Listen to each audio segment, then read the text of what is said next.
गुहार लगाते लगाते कोई भी नेता मंत्री आकर यहाँ से नहीं हुआ, जिसके कारण आज ये मुंडन कार्यक्रम करा रहे हैं। आइए मिलते हैं। हाँ सर, आप ये मुंडन कार्यक्रम क्यों करा रहे हैं? मैं आनंद कुमार कपिल चारामा, मैं सरकार से यही गुहार करूँगा कि मेरी सेवा सुरक्षा रखे। मैं सरकार से यही निवेदन करूँगा कि मेरी नौकरी बचा ले और हम लोग का समायोजन करें। अब तक कोई सरकार के कोई नुमाइंदे या सरकार के मंत्री नेता आके आपसे मिले? 19 तारीख से बैठे हम लोग यहाँ पर, अब तक तो कोई नहीं आया। तो अब सरकार से हम यही विनती करते हैं कि हमारी नौकरी सुरक्षित रखें। तो ये यहाँ पर आप देख रहे हैं कि यहाँ पर संघर्ष में तपकर हो रहे हैं। कुंदन सरकार के ध्यान आकर्षण के लिए है ये मुंडन। यहाँ पर विनीत बीएड प्रशिक्षित सहायक शिक्षक 3000 और यहाँ पर मुंडन समारोह, जिसमें कि वक्त की आग में तप के कुंदन बनूं, अपने हक के लिए मैं मुंडन करूं। आइए यहाँ पर मिलते हैं।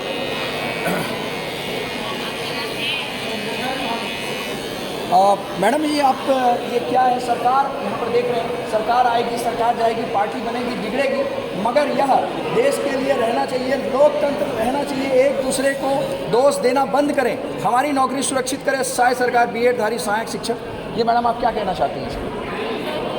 सही लिखा है, क्योंकि हमारी भर्ती जो है वो मैं नहीं मानती कि किसी राजनीतिक दल के कारण या किसी शासनकाल में हुआ है। छत्तीसगढ़ शासन ने हमारी भर्ती दी है, तो दोषारोपण किया जा रहा है जो कि कांग्रेस की सरकार में इनकी भर्ती हुई है।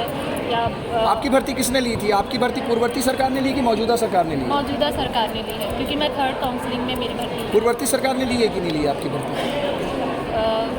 कितने आपके जो भाई हैं वो पूर्ववर्ती सरकार में भर्ती हुए हैं और कितने जो हैं वो मौजूदा सरकार में भर्ती हुए हैं? 2 काउंसलिंग जो है वो कांग्रेस की सरकार के समय की हुई है और 2 काउंसलिंग भाजपा सरकार में हुई है।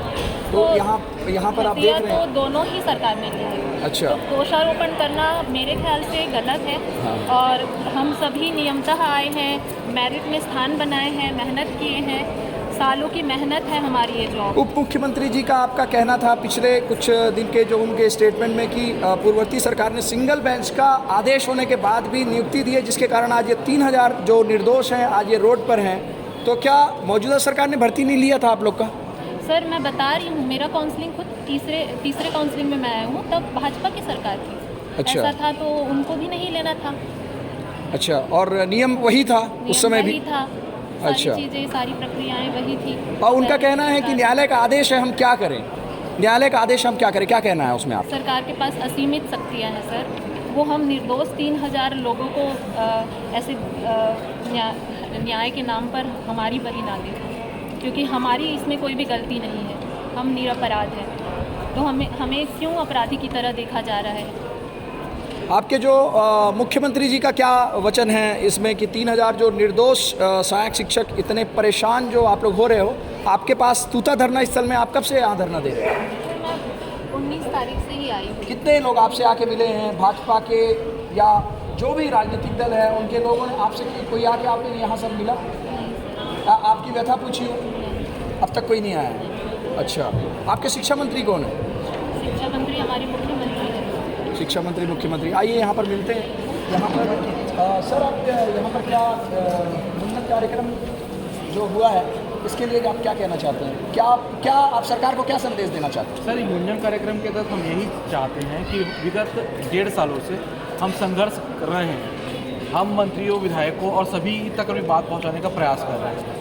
हमने हमारे सरगुजा के बहुत से साथियों ने 350 किलोमीटर अंबिकापुर से आकर यहाँ रायपुर में यहाँ धरना स्थल पर बैठे हुए, ताकि हमारी बात सरकार तक पहुँचे। हम विभिन्न माध्यमों में, आपकी मीडिया के माध्यम से और अन्य माध्यम, पत्र संप्रेषण के माध्यम से बार बार उनको स्मरण दिलाया है। और आज भी एक मुंडन कार्यक्रम हम उनके लिए रख रहे हैं कि भाई इस कार्यक्रम के तहत वे हमारी बात अच्छे से समझे, क्योंकि अब हमारा कोई नहीं है, जो है वो सरकार है। जैसा मैडम ने अभी कहा कि 2 काउंसलिंग पूर्ववर्ती सरकार ने की, 2 काउंसलिंग वर्तमान सरकार ने की, 2 काउंसलिंग पूर्ववर्ती सरकार के द्वारा नियुक्ति पत्र दिए गया और 2 काउंसलिंग जैसे मैडम ने बताया कि वर्तमान सरकार ने दी है। तो इसमें हमारी गलती कहीं नहीं है, नियमतः हमने ज्वाइन किया है और उसकी सज़ा हमको ये दिया जा रहा है। हमारे राजपत्र आज निरस्त हो गए, हमारे नियम भर्ती को समाप्त। आचार संहिता 31 तारीख को है, आप लोगों के पास आज 27 और 4 से 5 दिन बचा हुआ है। क्या आपको सरकार की तरफ से पता चला है कि सरकार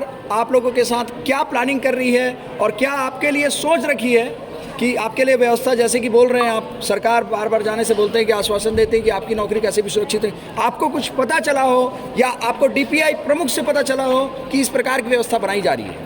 मुख्यमंत्री जी से जब भी एक दो बार जब भी मुलाकात हुई है तो उन्होंने कहा है कि हम आश्वासन दिए हैं बार बार, लेकिन वो लिखित आश्वासन है, ऐसा कोई ठोस आश्वासन आज तक विगत हम करीबन आप लोग कब तक यहाँ पर धरना देंगे? सर जब तक हमारी मांग पूरी नहीं होगी तब तक हम यहाँ धरना देंगे, क्योंकि हमारे पास कोई रास्ता नहीं, हम गांधी के मार्ग पर चलने वाले लोग हैं। हमारे पास हम शांति से बैठ के प्रदर्शन कर सकते हैं, हम कोई हथियार चलाने वाले नहीं हैं, हम कोई नक्सली नहीं है, हम छत्तीसगढ़ के बेटे हैं और यहाँ पास अगर शासन आपका धरना को बोलेगी कि धरना देने के अभी अनुमति नहीं है, तब आप क्या करेंगे? सरकार चाहे तो सर बहुत कुछ कर सकती है। ये जो प्रयास करना चाह रही है, अगर उनको हमारा धरना ही ख़त्म करवाना है, मैं चाहता हूं कि हमारा धरना ख़त्म हो जाए। हमारी बहनें यहाँ पास है, विगत बच्चों को लेकर आई हुई है, हम तो चाह रहे हैं हमारा धरना आज ही ख़त्म हो जाए, हमारी बात समझ जाए सरकार, हमारा समायोजन करा दे, तो हम तो चाह ही रहे हैं। अगर वो बलपूर्वक कराएगी सर, तो आप भी जानते हो सरकार से बड़ा कुछ नहीं है। सरकार चाहे तो हमारे लिए रास्ता बनाएगी और सरकार चाहे तो हमारे लिए रास्ता बिगाड़ भी सकती है।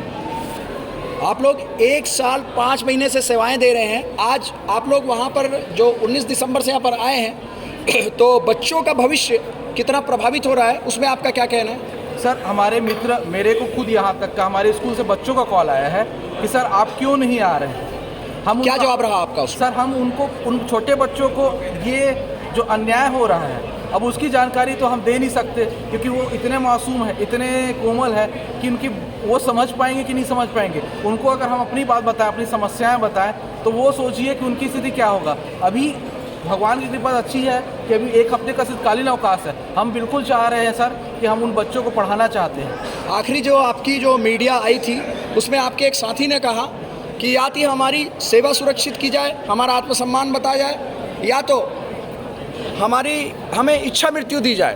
तो आप लोग शिक्षक होकर इच्छा मृत्यु मांग रहे हो? सर अगर शिक्षक सबसे बड़ा एक सम्मानजनक पद है, हम जो भी बोले होंगे हमारे साथी ने वो भावनात्मक रूप से ही बोले होंगे, है ना, और उसमें ये है कि उनकी मांग जायज़ इसलिए है कि वो कोई व्यक्ति का सम्मान महत्वपूर्ण होता है। किसी व्यक्ति, अगर हम शिक्षक बन गए, आपने हमको अधिकार दिया कि हम शिक्षक हैं, आप उसको बाहर कर देते हैं तो उसके ऊपर प्रश्न चिन्ह लग गया, तो वो व्यक्ति अपने सम्मान नहीं जीना चाह रहा है, तो क्या कर सकते हैं सर। अब पिछले जो हाल के ही जो मीडिया ने जो वीडियो देखा था उसमें आप लोग बुरी तरह रो रहे हो, वहाँ पर परेशान हो रहे हो, बोलते हैं कि मर्द रोते नहीं हैं, बट उसमें जो हमारे जो शिक्षक हैं वो भी रो रहे हैं और साथ में शिक्षिकाएँ भी रो रही है। आप एक शिक्षक हो, आप लोगों को शिक्षित करते हो, आप स्वयं रो रहे हो, क्या कहना है इसमें आपका?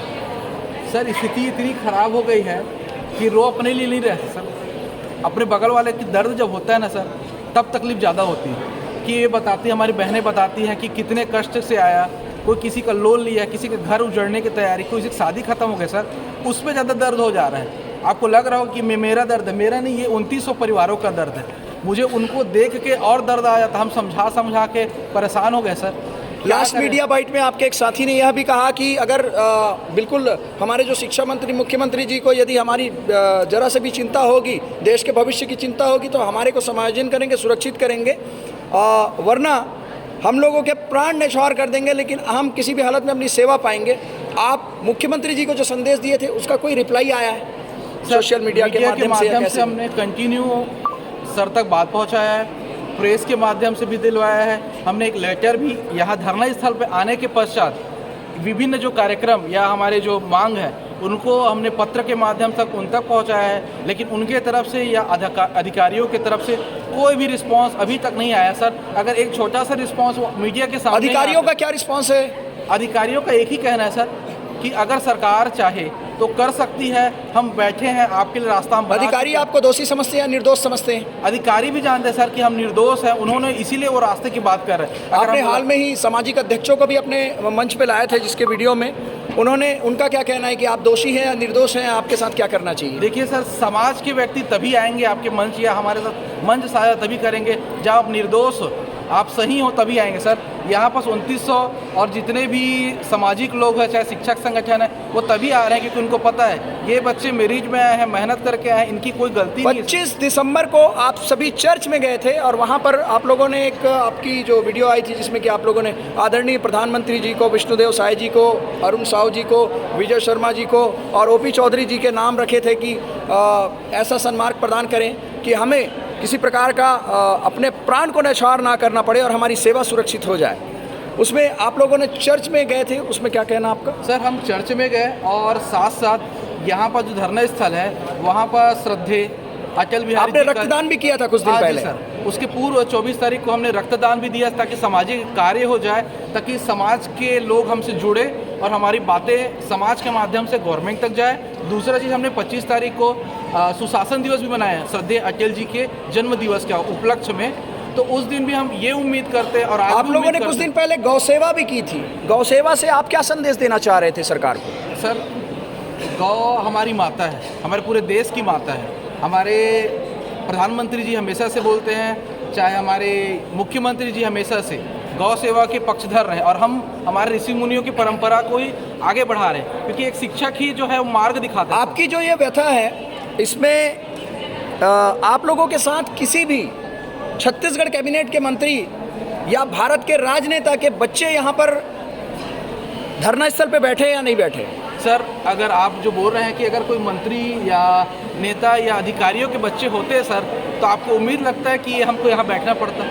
आपने अपने साथियों से पूछा हो कोई हो ऐसा? सर बिल्कुल सर, हम प्रयास किए सर, हमको संदेश प्रेषित करना था, उस हेतु हमने प्रयास किया कि हमारे बीच की कोई अधिकारी या नेता के रिलेटिव्स कोई हो ताकि हमारी बात पहुँचे, लेकिन ये तो सामान्य जन है सर, इनमें से कोई ऐसा उच्च पदस्थ आज व्यक्ति आपके छत्तीसगढ़ में जो मोहन भागवत जी आए हुए हैं, आप उनको क्या संदेश देना चाहेंगे? और आप ये बताइए कि आपके साथ ऐसा हो रहा है, आपके जो प्रधानमंत्री जी हैं, आपके गृह मंत्री जी हैं और जो केंद्रीय शिक्षा मंत्री आदरणीय धर्मेंद्र प्रधान जी हैं, क्या उनको आपके साथ ऐसा हो रहा है? आपका क्या मानना है कि उनको पता होगा कि नहीं पता होगा? सर मैं खुद, मेरा स्कूल जो है सरस्वती शिशु मंदिर से पढ़ा हूँ मैं, जो राष्ट्रीय स्वयंसेवक संघ का एक बहुत बड़ा इकाई है, तो ये मान के चलिए मैं उसका एक बहुत बड़ा सदस्य भी हूँ और मेरे साथ साथ बहुत सारे ऐसे लोग हैं जो राष्ट्रीय स्वयंसेवक संघ के में कार्यकर्ता भी रह चुके हैं और हैं भी आज भी। तो श्रद्धेय आपने क्या मोहन भागवत जी से मिलने के लिए कोई अपॉइंटमेंट लिया हो या उनसे मिलने के लिए कोशिश की आपने? सर भागवत जी आए हुए हमें पता चला, हम प्रयास कर रहे हैं सर, लेकिन आप भी जा रहे हैं कि उनका शेड्यूल टाइट रहता है और उनसे हमने अभी तक मुलाकात नहीं की है। आप इस वीडियो के माध्यम से उनको क्या संदेश देना चाहेंगे? सर हम हाथ जोड़ से उनसे विनती करना चाहते हैं कि उनका एक ध्येय वाक्य है कि राष्ट्र सर्वोपरि। राष्ट्र सर्वोपरि का अर्थ है कि हम सब का अर्थ है ये कि हम सब शिक्षक ही राष्ट्र को बनाने वाले हैं, तो हमारे साथ अन्याय ना होने दे, क्योंकि वो एक समझदार व्यक्ति हैं और मैं उनका बहुत रिस्पेक्ट करता हूँ। मुझे पूर्ण विश्वास है कि उनके माध्यम से हमारे लिए बिल्कुल कुछ न कुछ रास्ता निकल जाए। तो आइए यहाँ पर देख रहे हैं, यहाँ पर मुंडन कार्यक्रम है। आपका क्या नाम है? मेरा नाम आनंद कुमार कपूर है। आप कहाँ पर हैं? मैं चारामा में पोस्टेड हो। आप मुंडन कार्यक्रम से आप यहाँ पर से यहाँ आपके जितने भी भारत के जितने भी राजनीतिज्ञ हैं, आपके प्रधानमंत्री जी, आपके मुख्यमंत्री जो कि शिक्षा मंत्री है, जो कि आदिवासी नेता है, आप उनको क्या अंतिम संदेश देना चाहते हैं? मैं यही दूंगा कि हमारी कोई गलती नहीं है और हमारा संविधान भी यही कहता है कि निर्दोष को सज़ा नहीं होनी चाहिए। तो मैं माननीय पीएम जी से यही रिक्वेस्ट करूँगा कि हमारी नौकरी सुरक्षित रखें।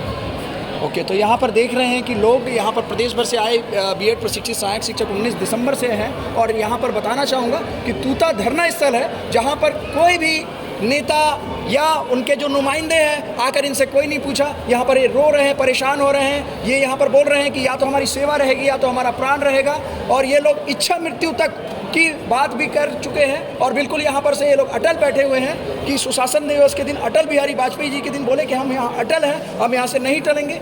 जब तक इनकी मांग पूरी नहीं होगी ये यहाँ से नहीं टलेंगे, चाहे इनकी सेवा रहे या तो इनके प्राण रहेंगे। धन्यवाद।